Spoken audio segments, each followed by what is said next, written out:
ಇನ್ನು ಮುಡಾ ವಿಚಾರಕ್ಕೆ ಬರೋದಾದ್ರೆ ಮುಡಾ ಸಿಎಂ ಪತ್ನಿಗೆ ಬದಲಿ ನಿವೇಶನ ಪ್ರಕರಣಕ್ಕೆ ಸಂಬಂಧಪಟ್ಟಾಗೆ ಮುಡಾಗೆ ಸಿಎಂ ಪತ್ನಿ ಬರೆದಿದ್ದಾರೆ ಅನ್ನೋ ಪತ್ರದಲ್ಲಿ ಕೇಸ್ಗೆ ಒಂದು ಹೊಸ ಟ್ವಿಸ್ಟ್ ಕಂಡು ಬರ್ತಾ ಇದೆ. ಯಾಕಂದ್ರೆ ಅಲ್ಲಿ ಒಂದಷ್ಟು ಲೈನ್ಗಳನ್ನ ವೈಟ್ನರ್ ಬಳಸಿ ಅಲ್ಲಿ ಟಿಕ್ ಮಾಡಿರುವಂಥದ್ದು ಅಥವಾ ಕಾಟ್ ಮಾಡಿರುವಂಥದ್ದಾಗಿದೆ. ಮೈಸೂರು ನಗರಾಭಿವೃದ್ಧಿ ಪ್ರಾಧಿಕಾರಕ್ಕೆ ಸಿಎಂ ಪತ್ನಿ ಪತ್ರವನ್ನು ಬರೆದಿದ್ದಾರೆ ಅನ್ನೋದು ಈ ಒಂದು ಪತ್ರ. ಪ್ರಾಧಿಕಾರಕ್ಕೆ ಬರೆದಿರುವಂತಹ ಪತ್ರದಲ್ಲಿ ಸೈಟ್ ಹಂಚಿಕೆ ಬಳಿಕ ಈ ಒಂದು ಜಮೀನೇನಿದೆ ಅದನ್ನು ಖರೀದಿ ಮಾಡಿದ್ರಾ ಅನ್ನೋದು. ಪ್ರಾಧಿಕಾರ ಬಡಾವಣೆ ನಿರ್ಮಿಸಿ ನಿವೇಶನ ಹಂಚಿದ ಮೇಲೆ ಆ ಜಮೀನನ್ನು ಖರೀದಿ ಮಾಡಿದ್ರ ಸಿಎಂ ಪತ್ನಿ ಸಹೋದರರು. ಹಾಗೆಯೇ ಈ ಒಂದು ಪ್ರಾಧಿಕಾರಕ್ಕೆ ಬರೆದಂಥ ಪತ್ರದಲ್ಲಿ ಸ್ಪಷ್ಟವಾಗಿ ಉಲ್ಲೇಖ ಮಾಡಲಾಗಿದೆ. 2001ರಲ್ಲಿ ದೇವನೂರು 3ನೇ ಹಂತದ ಬಡಾವಣೆ ನಿರ್ಮಾಣ. ಈ ಒಂದು ಪತ್ರದ ಬಗ್ಗೆ ಒಂದು ಅನುಮಾನ ಶುರುವಾಗಿರೋದೇನಂತಂದ್ರೆ ಮುಡಾ ಹಗರಣ ಬೆಳಕಿಗೆ ಬಂದ ಮೇಲೆ ಈ ಒಂದು ಪತ್ರವನ್ನ ತಿರುಚಲಾಗಿದೆಯಾ ಅಂತ. ಮುಡಾ ಹಗರಣ ಮುಚ್ಚಿ ಹಾಕೋದಕ್ಕೆ ಪ್ರಮುಖವಾದಂಥ ಒಂದು ಸಾಲನ್ನ ಮುಚ್ಚಿ ಹಾಕುವಂತ ಪ್ರಯತ್ನ ಆಗಿದೆಯಾ?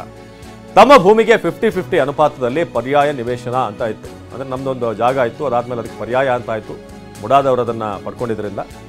ಆದ್ರೆ ಆ ಒಂದು ಜಾಗ ಇಂಥದ್ದೇ ಸ್ಥಳದಲ್ಲಿ ಕೊಡಬೇಕು ಅನ್ನೋದನ್ನ ವೈಟ್ನರ್ ಮೂಲಕ ಮುಚ್ಚಾಕುವಂತ ಕೆಲಸ ಆಗಿದೆಯಾ? ಅಂದ್ರೆ ನನಗೆ ಇಲ್ಲೇ ಸೈಟ್ ಬೇಕು ಅಂತ ಹೇಳಿದ್ದಾರೆ ಅನ್ನೋದಿತ್ತಲ್ಲ, ಅದನ್ನ ಮರೆಮಾಚುವಂತ ಪ್ರಯತ್ನ ಆಗಿದೆಯಾ ಅನ್ನೋ ಅನುಮಾನ ಈಗ ಮೂಡ್ತಾ ಇದೆ.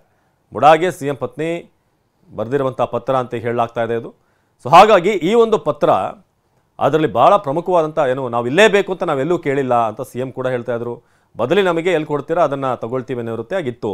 ಆದರೆ ಇಂಥ ಸ್ಥಳದಲ್ಲೇ ಪ್ರತಿಷ್ಠಿತವಾದಂಥ ಜಾಗದಲ್ಲೇ ಪ್ರದೇಶದಲ್ಲೇ ನಮಗೆ ಬೇಕು ಸೈಟ್ ಅನ್ನೋದ್ರ ಬಗ್ಗೆ ಅಲ್ಲಿ ಉಲ್ಲೇಖ ಆಗಿತ್ತು. ಆದರೆ ಈಗ ಅದನ್ನು ಕಾಟ್ ಮಾಡಲಾಗಿದೆ ಅನ್ನೋ ಅನುಮಾನ ಈಗ ಮೂಡ್ತಾ ಇದೆ.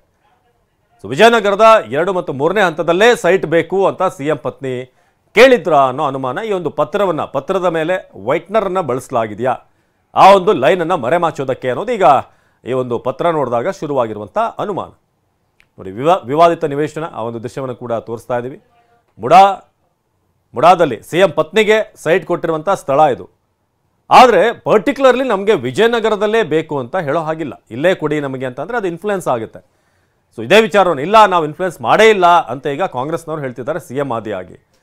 ಆದರೆ ಇಂಥ ಜಾಗದಲ್ಲೇ ಬೇಕು, ಇಂಥ ಪ್ರತಿಷ್ಠಿತ ಪ್ರದೇಶದಲ್ಲೇ ಬೇಕು ಅಂತ ಮೈಸೂರಿನ ವಿಜಯನಗರ ಲೇಔಟ್ ನೀವೀಗ ನೋಡ್ತಿರುವಂಥ ದೃಶ್ಯ. ಈಗ ನಾವು ಆ ಲೆಟ್ರನ್ನು ಕೂಡ ನಿಮಗೆ ತೋರಿಸ್ತಾ ಇದ್ದೀವಿ.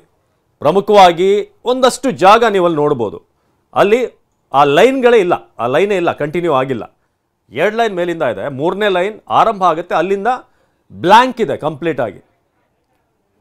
ಆದರೆ ಆ ಬ್ಲ್ಯಾಂಕ್ ಇರುವಂಥ ಜಾಗ ಯಾಕೆ ಅನ್ನೋದೀಗ ಶುರುವಾಗಿರುವಂಥ ಅನುಮಾನ. ಸೊ ಇದು ವಿಜಯನಗರದಲ್ಲೇ ಸೈಟನ್ನು ಕೇಳಿದ್ರ ಅನ್ನೋದು ಈಗ ಸಹಜವಾಗಿ ಮೂಡ್ತಿರುವಂಥ ಅನುಮಾನ. ನಮ್ಮ ಮೈಸೂರಿನ ಪ್ರತಿನಿಧಿ ರಾಮ್ ಈ ಬಗ್ಗೆ ಹೆಚ್ಚಿನ ಮಾಹಿತಿಯನ್ನು ನೀಡ್ತಾರೆ. ರಾಮ್, ಈಗ ನಾವು ಪತ್ರವನ್ನು ನೋಡಿದಾಗ ಒಂದಷ್ಟು ಜಾಗ ಬ್ಲ್ಯಾಂಕ್ ಇದೆ, ಬಿಳಿ ಬಣ್ಣದಲ್ಲಿದೆ, ಅಂದರೆ ವೈಟ್ನರ್ನ ಬಳಸಿದಾರ ಏನು? ಆಕ್ಚುಲಿ ಈ ಪತ್ರದ ಬಗ್ಗೆ ಇರುವಂಥ ಅನುಮಾನ ಏನು ರಾಮ್? ಅವಿನಾಶ್, ಏನು ಮುಡಾದಲ್ಲಿ ಸಿಎಂ ಸಿದ್ದರಾಮಯ್ಯ ಪತ್ನಿಗೆ ಬದಲಿ ನಿವೇಶನವನ್ನು ನೀಡಿದ್ರು, ಅದು ರಾಜ್ಯಾದ್ಯಂತ ಸಾಕಷ್ಟು ಚರ್ಚೆಗೆ ಕಾರಣವಾಗಿತ್ತು. ಇದೀಗ ಲಭ್ಯವಾಗಿರುವಂತಹ ದಾಖಲೆಯಲ್ಲಿ ಸಾಕಷ್ಟು ಅನುಮಾನಗಳು ಮೂಡ್ತಾ ಇದ್ದಾವೆ. ಈ ಒಂದು ದಾಖಲೆ ಸಿಎಂ ಸಿದ್ದರಾಮಯ್ಯ ಅವರ ಪತ್ನಿ ಪಾರ್ವತಮ್ಮ ಅವರು ಮೈಸೂರು ನಗರಾಭಿವೃದ್ಧಿ ಪ್ರಾಧಿಕಾರಕ್ಕೆ 2014ರಲ್ಲಿ ಬರೆದಂತಹ ಪತ್ರ. ಆ ಪತ್ರದಲ್ಲಿ ಅವರು ಸ್ಪಷ್ಟವಾಗಿ ನಮೂದಿಸ್ತಾರೆ, ನಮ್ಮ ಜಾಗದಲ್ಲಿ ಮುಡಾದವರು ಅನಧಿಕೃತವಾಗಿ ನಿವೇಶನಗಳನ್ನ ಮಾಡಿದ್ದಾರೆ, ಹೀಗಾಗಿ ನಮಗೆ ಬದಲಿ ಜಾಗವನ್ನ ಕೊಡಬೇಕು ಅಂತೇಳಿ ಮನವಿಯನ್ನ ಕೊಡ್ತಾರೆ. ಆ ಮನವಿಯನ್ನ ಕೊಡುವಂತಹ ಸಂದರ್ಭದಲ್ಲಿ ಅವರು 2001ರಲ್ಲಿ ಮೈಸೂರು ನಗರಾಭಿವೃದ್ಧಿ ಪ್ರಾಧಿಕಾರದವರು ಅಲ್ಲಿ ನಿವೇಶನಗಳನ್ನ ನಿರ್ಮಾಣ ಮಾಡಿ ಹಂಚಿದ್ದಾರೆ ಅನ್ನೋ ಒಂದು ಮಾಹಿತಿಯನ್ನ ಹೇಳ್ತಾರೆ.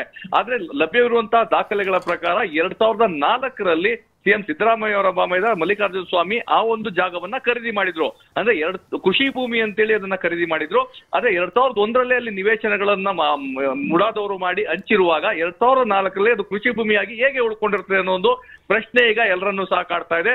ಅದನ್ನ ಖುದ್ದು ಸಿಎಂ ಸಿದ್ದರಾಮಯ್ಯ ಅವರ ಪತ್ನಿ ಪಾರ್ವತಮ್ಮ ಅವರೇ ತಮ್ಮ ಅರ್ಜಿಯಲ್ಲಿ ನಮೂದಿಸಿರೋದು ಈಗ ಸಾಕಷ್ಟು ಅನುಮಾನಗಳಿಗೆ ಕಾರಣವಾಗ್ತಾ ಇದೆ. ಎಲ್ಲೋ ಒಂದು ಕಡೆ 2001ರಲ್ಲಿ ಆಗ್ಲೇ ನಿವೇಶನ ಆಗಿದಂತಹ ಜಾಗವನ್ನ ಕೃಷಿ ಭೂಮಿ ಅಂತ 2004ರಲ್ಲಿ ಅವರ ಬಾಮೈದ ಖರೀದಿ ಮಾಡಿದ್ರ. ಮತ್ತೆ ಅದೇ ಜಾಗವನ್ನ 2010ರಲ್ಲಿ ಅವರು ಒಂದು ಗಿಫ್ಟ್ ರೂಪವಾಗಿ ತಮ್ಮ ಸಹೋದರಿಗೆ ನೀಡ್ತಾರೆ ಅನ್ನೋದು ದಾಖಲೆಗಳು ಹೇಳ್ತದೆ. ಮತ್ತೆ 2002ರಲ್ಲೇ ನಿವೇಶನ ಆಗಿರೋದನ್ನ 2014ರವರೆಗೂ ಯಾಕೆ ಅದನ್ನ ಮೈಸೂರು ನಗರಾಭಿವೃದ್ಧಿ ಪ್ರಾಧಿಕಾರಕ್ಕೆ ತಿಳಿಸಿಲ್ಲ ಅನ್ನೋ ಒಂದು ಅನುಮಾನ ಕಾಡ್ತದೆ. ಮತ್ತೆ ಇದೆಲ್ಲಕ್ಕಿಂತ ಹೆಚ್ಚಾಗಿ ಸಿಎಂ ಸಿದ್ದರಾಮಯ್ಯ ಆದಿಯಾಗಿ ಎಲ್ಲರೂ ಹೇಳಿದಂತದ್ದು, ಮುಡಾದವರಿಗೆ ನಾವು ಬದಲಿ ನಿವೇಶನವನ್ನು ಅಷ್ಟೇ ಕೇಳಿದ್ದು, ಇದೇ ಜಾಗದಲ್ಲಿ ಕೊಡಿ, ಇಂಥ ಸ್ಥಳದಲ್ಲಿ ಕೊಡಿ ಅಂತ ನಾವು ಯಾವತ್ತೂ ಕೇಳಿರ್ಲಿಲ್ಲ. ಮೈಸೂರು ನಗರಾಭಿವೃದ್ಧಿ ಪ್ರಾಧಿಕಾರದವರೇ ಬದಲಿಯಾಗಿ ವಿಜಯನಗರದಲ್ಲಿ 14 ನಿವೇಶನಗಳನ್ನ ಕೊಟ್ಟಿದ್ರು.